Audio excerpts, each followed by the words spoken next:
Voters to the elites. Do you see us now? Man, that be, I'm so excited. I'm so excited. And I just can't hide it. I just love this dude. This is David Brooks of all people. David Brooks, the moderates moderate, the elites elite, and but he writes a good article in the New York Times. I don't read the New York Times.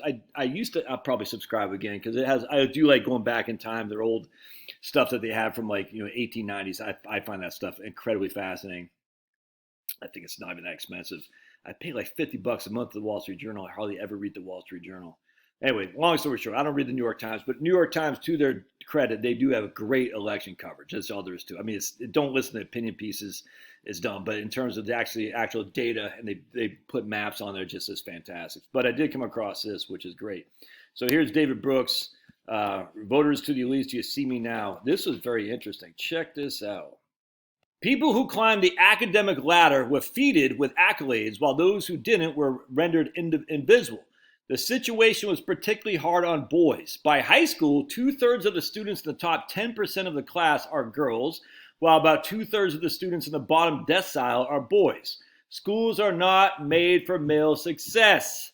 That has lifelong personal and now national consequences. 100%. So check this out. The Democratic Party has one job: to combat inequality. Here's a great chasm of inequality right before their noses, and somehow many Democrats didn't see it. Many on the left focus on racial inequality, gender inequality, and 57 flavors inequality. I guess it's hard to focus on class inequality when you went to a college with multi-billion-dollar endowments and do environmental greenwashing and diversity seminars for a major corporation. As the left veered towards identitarian performance art, Donald Trump jumped into the class war with both feet.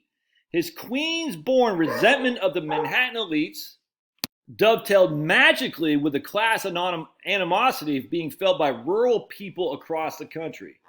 His message was simple. They betrayed you, and they are morons to boot. 100%. In 2024, he built the very thing the Democratic Party once tried to build: a multiracial working-class majority. His support surged among Black and Hispanic workers. He recorded astonishing gains in places like New York, New Jersey, the Bronx, Chicago, Dallas, and Houston. He's the first Republican to win the majority in 20 years, and he won 1/3 of voters of color. Democratic Party change. Can the party of the universities, the affluent suburbs, and the hipster urban cores do this? Well, Trump hijacked a corporate party which hardly seemed like a vehicle for proletarian revolt and did exactly that. Those of us who condescend to Trump should feel humbled. He did something none of us could do, 100%. Let's take a look at some of the comments here. And remember, this is the New York Times. It's going to be all far left wing. They're going to be exactly what David Brooks is talking about. And I'm sure they'll say, David Brooks is a Nazi now. I'm going to read the comments because they're just word salad of just narcissistic liberals. And big city liberals is just, Anyway, it's very interesting. Trump won 35% of the black male vote in Texas. 35%, man. Nothing makes me happier than seeing that. 1/3 of black men in Texas voted for Trump. Isn't that crazy? Check this out.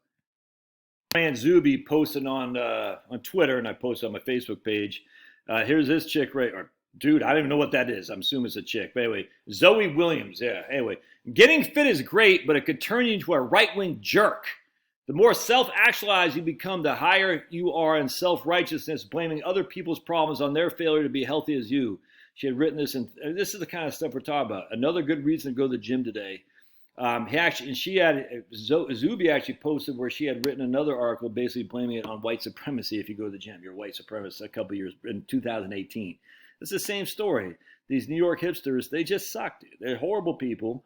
No one wants them around. They got no friends. They got no lives other than basically having resentment towards us who have families, who are trying to get by, trying to make heads work. I did hear on the who I think was a Mark Dice. He played Joe Scarborough, like the butter that Zoe, what's the chick's name, Mika or something like that. Butter costs $7, whatever it is, I don't know. And Joe Scarborough's like, what? And Mika's like, yeah, $7. They're like, I'm just like, are you guys that far removed from reality to realize that the price of goods is a big deal? You can make an argument all day long. Inflation rates are going down. Look, I get it, 100%. I'm the guy who says, look, at the end of the day, we're much better off than we were when I was growing up. It's just a fact, dude. Fact, even with the high inflation. Doesn't mean the high inflation is easy to contend with, though. My wife gripes about it all the time, as do I. But the issue is when you actually look at us in the real terms, are we better off than we were in the 1970s? The answer is unequivocally yes.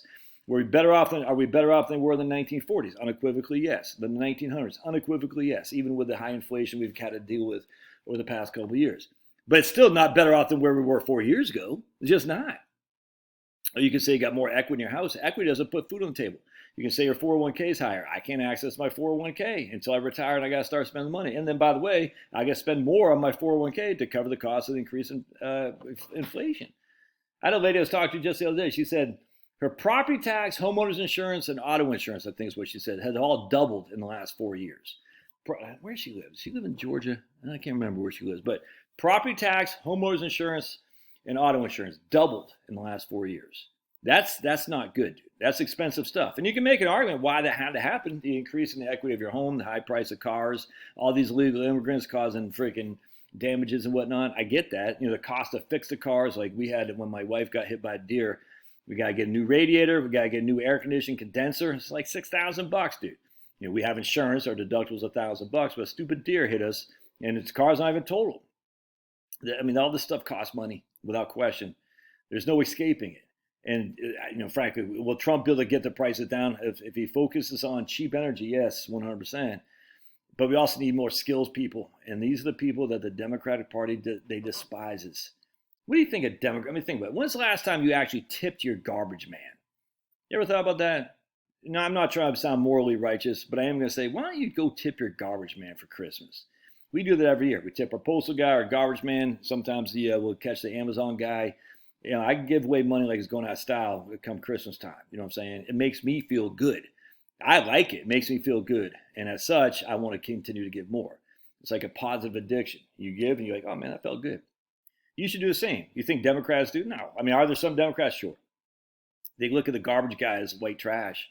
Like, oh man. You remember they say, oh, all these illegals are going to get deported. Who's going to milk our cows? As if the whole thing is insane, dude. It's like, oh yeah, so we have illegal labor to serve you essentially. It's almost like who would pick the cotton? It's the same freaking argument. It's an evil argument. Do you have any respect for the people who are doing this kind of labor, this kind of work? Look, I got it made. I work from home. I haven't showered in my main meritor's freaking baseball shirt. I haven't shaved. I don't even think I brushed my teeth. You know what I'm saying? I got it made, dude, without question. But to get here, I had to start on the bottom, busting my ass, doing crap, literally burning crap, literally cleaning out toilets, working my tail off, as most of you did too. You had to start off with nothing, and you worked and you worked and you ground and you grind, and you're like, man, I've done something with myself. I don't want to give free student loans to people who are just freaking showing up and like, I went to environmental justice class. No. You're like, no, hell no. I don't want to give illegal immigrants just coming here the same citizenship I have as I guard with a right because of the blessing of being born in America. They should have to come here the legal route. If they come here the legal route and they crush, more power to them, but they shouldn't just get to come because they want to come. And we certainly shouldn't have put them up in freaking 4- or 5-star hotels. You hearing that, elites? And here's the best way to stick it to the elites. Tax the doggone endowments. Tax the universities. Make them pay property taxes. Make them pay income tax. Tax the nonprofits. The nonprofits are all elitist. Tax them.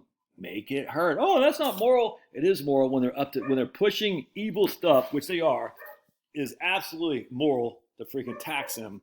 Hey, come on. Or to try to make them do bad. To try to get them to stop doing bad things. All right. Love your thoughts. God bless. Bark at that like button like Knucklehead there. See ya.